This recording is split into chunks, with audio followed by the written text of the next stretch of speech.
Dans cette vidéo, je vais vous aider à comprendre l'analogie des nœuds sur le logiciel DaVinci Resolve. Comment est-ce que s'utilisent les nœuds parallèles, les nœuds en calque, les nœuds en série? En fait, c'est quoi? Comment faire toutes vos différentes conversions beaucoup plus facilement? Alors, je vous demande donc de me suivre directement sur mon ordinateur et je vous montrerai comment est-ce que ça se passe. Alors aujourd'hui, je vais vous montrer comment est-ce que nous pouvons travailler avec les nœuds. Cette notion qui est très complexe et c'est certainement l'une des notions les plus complexes à comprendre sur la page étalonnage de DaVinci Resolve.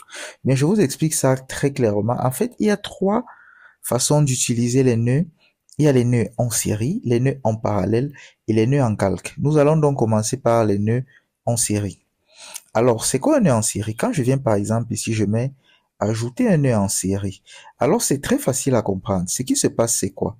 C'est que dans le nœud 2 ici, par exemple, qui est le nœud qui suit directement, il faut savoir que les étalonnages que nous appliquons ici sont fonction de ce que nous avons ici. Ça veut dire, par exemple, que si j'augmente la température ici à 160, ah bon, 190, comme j'ai mis là, quand je vais venir ici pour étalonner mon deuxième nœud, et que je veux encore augmenter la température, il y a un problème qui va se passer.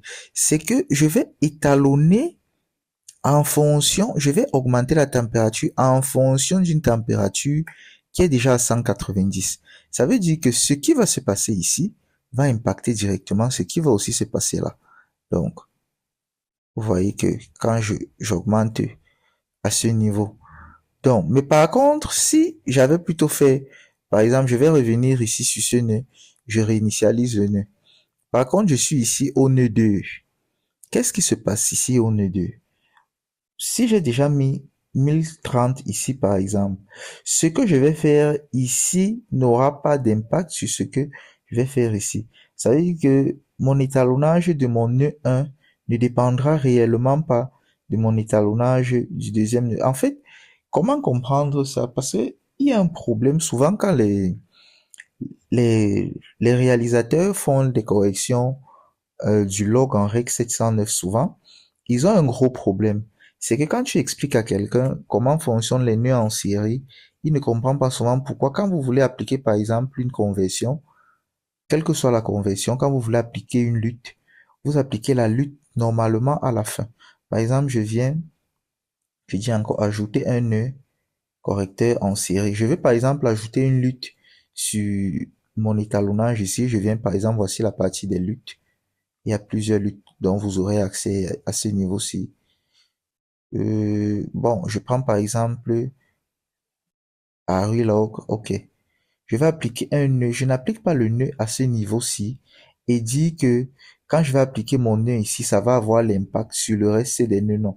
Si je veux que ma lutte puisse agir sur mon étalonnage, je viens plutôt appliquer à la fin parce que c'est à la fin véritablement qu'il y aura les changements sur, sur les trois premiers, sur les deux premiers nœuds. Donc, c'est vrai que c'est très complexe à comprendre, mais ce qu'il faut savoir, c'est que c'est le nœud de la fin qui intervient sur les deux premiers nœuds. Donc, si vous voulez transformer, le problème, c'est que les résultats sont souvent directement visibles, tout simplement parce que il y a un souci qui se pose, c'est que quand les nœuds ils sont en série, c'est plus facile. Parce que quand vous avez par exemple nœud 1, nœud 2, parfois quel que soit là où vous appliquez, si les nœuds sont uniquement en série, il faut préciser. Là, vous n'avez pas souvent de problème. Mais quand on commence déjà à ajouter des nœuds parallèles et tout ceci, ça commence à créer une grosse ambiguïté sur votre étalonnage. Donc, il faut donc comprendre ça comme ça parce que quand je vais passer par exemple au nœud parallèle, vous comprendrez mieux pourquoi je vous explique ça ainsi. Ok, je vais donc revenir. Je vais diminuer ceci. Ok, je vais réinitialiser les étalonnages. Je vais donc ajouter un nœud en série ici. Ajouter un nœud en série. Nœud correcteur en série. Et ici, je vais ajouter un nœud correcteur en parallèle. Je mets encore ajouter un nœud correcteur en parallèle. Je vais mettre par exemple 3 parallèles. Ok, je vais donc vous expliquer ici comment est-ce que ça fonctionne les nœuds en parallèle. En réalité, ici par exemple, nous avons un nœud uniquement. Notre nœud, nous pouvons appliquer des étalonnages ici, j'applique par exemple la température. Directement quand on sort d'ici, de ce nœud-ci, vous voyez, il y a la flèche qui part vers le nœud 2, il y a la flèche qui part vers le nœud 3 et vers le nœud 4. Ça veut dire quoi? On quitte de ce nœud-ci, on part directement à ces trois nœuds. Je viens ici par exemple, je vais ajouter un autre nœud ici, ajouter un nœud correcteur en série.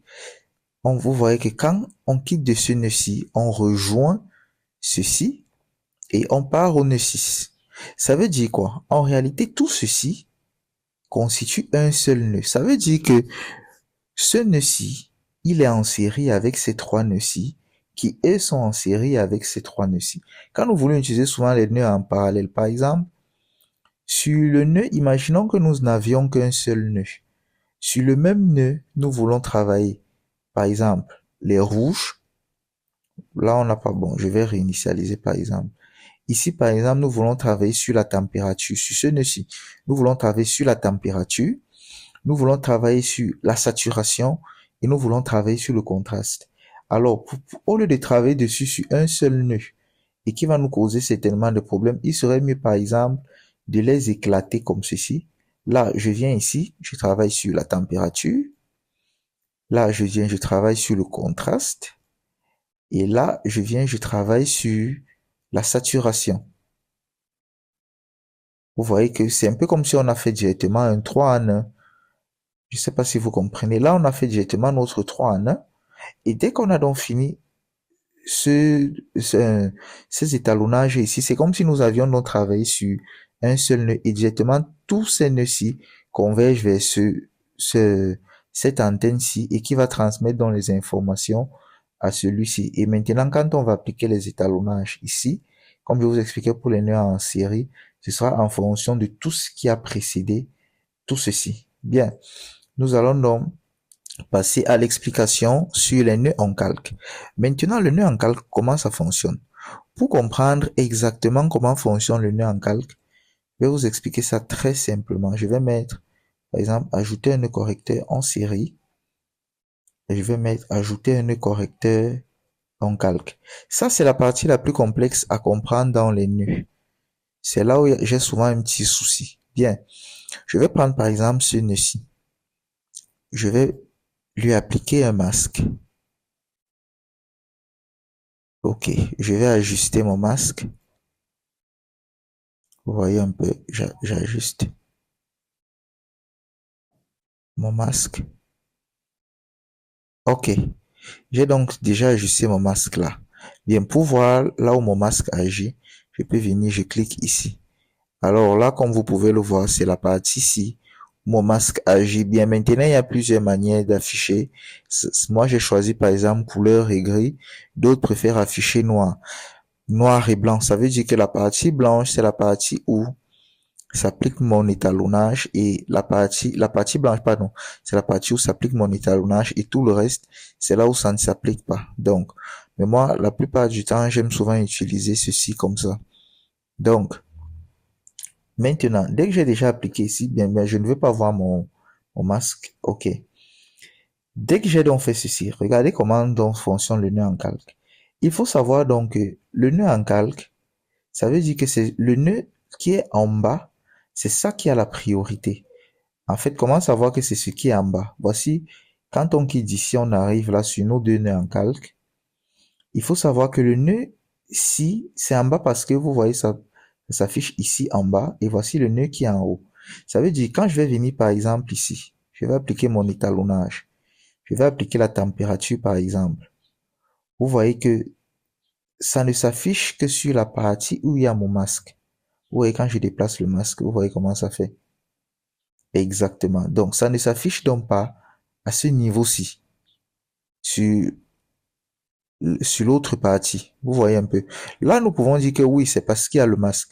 Mais maintenant, ce que nous allons appliquer ici ne seront pas appliqués sur la partie d'en haut. Alors, je viens par exemple sur la partie d'en haut, j'applique la température bleue. C'est mieux de mettre du bleu comme ceci pour que nous voyions la différence.